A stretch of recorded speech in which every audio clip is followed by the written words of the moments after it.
Hello दोस्तों।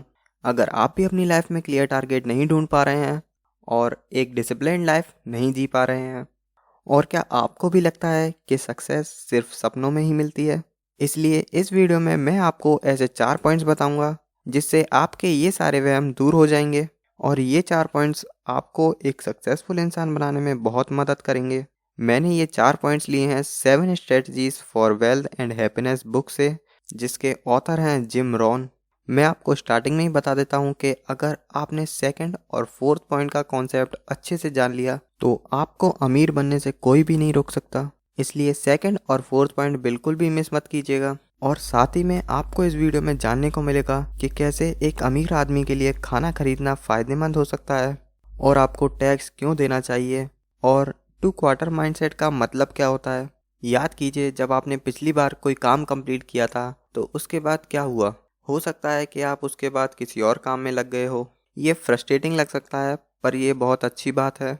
आप सिर्फ एक टारगेट ना रखें, क्योंकि उस काम को कंप्लीट करने के बाद आपके पास कोई काम नहीं बचेगा और आप खो से जाएंगे।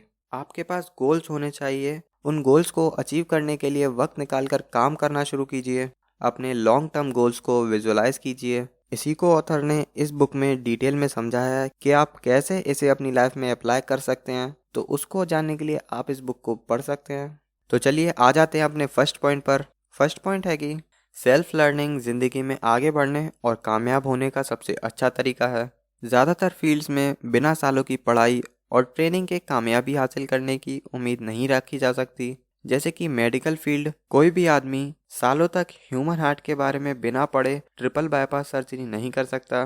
तो इसी तरह बिना पढ़े कोई भी दौलतमंद और कामयाब इंसान बनने की उम्मीद कैसे रख सकता है। अपनी वेल्थ बढ़ाना सीखने के लिए आपको किसी यूनिवर्सिटी जाने की ज़रूरत नहीं है, बल्कि ये आप सिर्फ सेल्फ लर्निंग से भी कर सकते हो।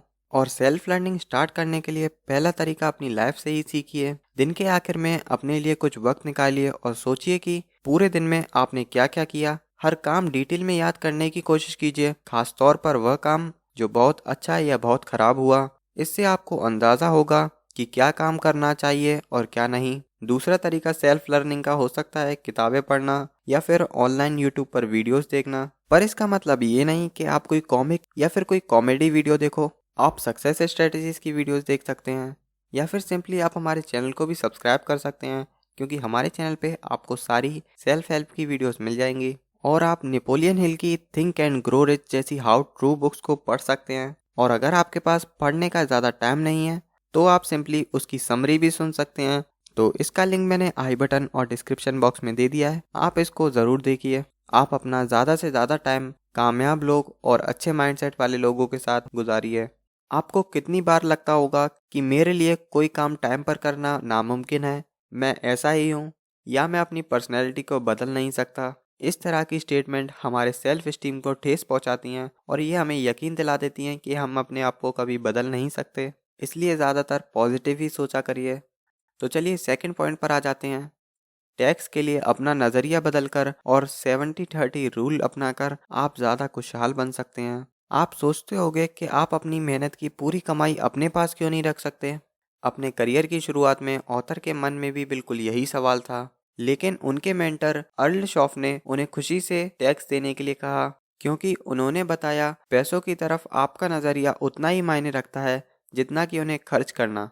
पैसों को लेकर आप जितना पॉजिटिव एटीट्यूड रखेंगे उतना ही कम फ्रस्ट्रेट होंगे और अपने फाइनेंसेस पर कंट्रोल पा सकेंगे। और टैक्स लेने के लिए आप गवर्नमेंट को भला बुरा कहने की ज़रूरत नहीं समझेंगे।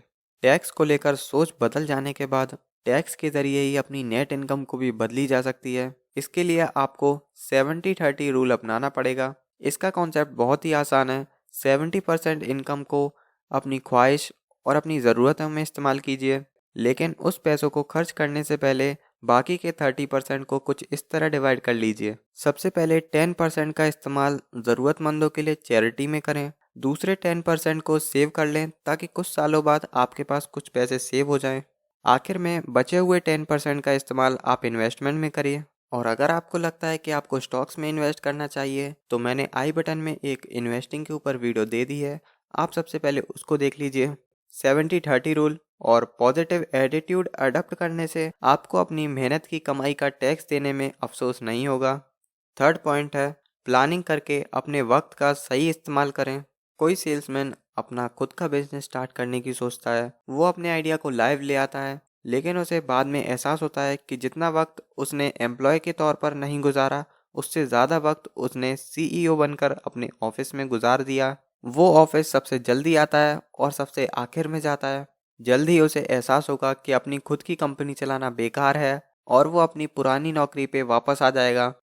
आप कैसे इंश्योर करेंगे कि आप अपने वक्त का सही और बैलेंस इस्तेमाल कर रहे हैं? इसके लिए ऑर्गेनाइज होना सबसे अच्छा तरीका है। टाइम मैनेजमेंट की सबसे इम्पोर्टेंट स्ट्रेटजी है कि अपने दिन को शुरू होने से पहले प्लान करना है।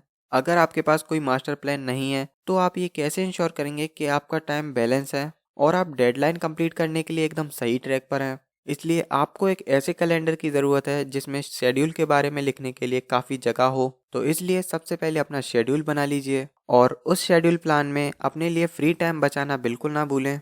इसलिए अपना टाइम मैनेज करने के लिए ज़्यादा से ज़्यादा ऐसे लोगों से दूर रहिए जो कि सिर्फ आपका टाइम वेस्ट करने में ध्यान देते हैं, यानी कि आपको फालतू की बातों में लगा लेते हैं और आपके 1-2 घंटे ऐसे ही वेस्ट करवा देते हैं।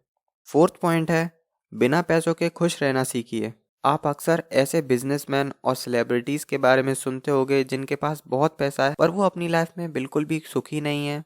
पर इतना कामयाब होने के बाद ये मुमकिन कैसे है? हालांकि ऐसे लोगों ने अपनी ज़िंदगी में बहुत कुछ हासिल किया होता है, लेकिन इस सब का मेन रीज़न ये है कि उनके पास जितना भी सब कुछ है, उन्हें उसमें खुश रहना बिल्कुल भी नहीं आता। अपनी लाइफस्टाइल को बेहतर करने का सबसे बेस्ट तरीका 2 क्वार्टर माइंडसेट है। सोचने का यह तरीका समझाने के लिए ऑथर के मेंटोर ने कहा कि अगर वो शू पॉलिश करा रहे हों और पॉलिश करने वाले ने बहुत अच्छा काम किया, अब ऑथर को ये डिसाइड करना है कि उसे क्या टिप देनी है, 1 क्वार्टर या 2 क्वार्टर। अगर आप 1 क्वार्टर टिप देते तो हो सकता है आप पैसे बचा लें, लेकिन कुछ देर बाद आपको गिल्ट सा फील होने लगेगा।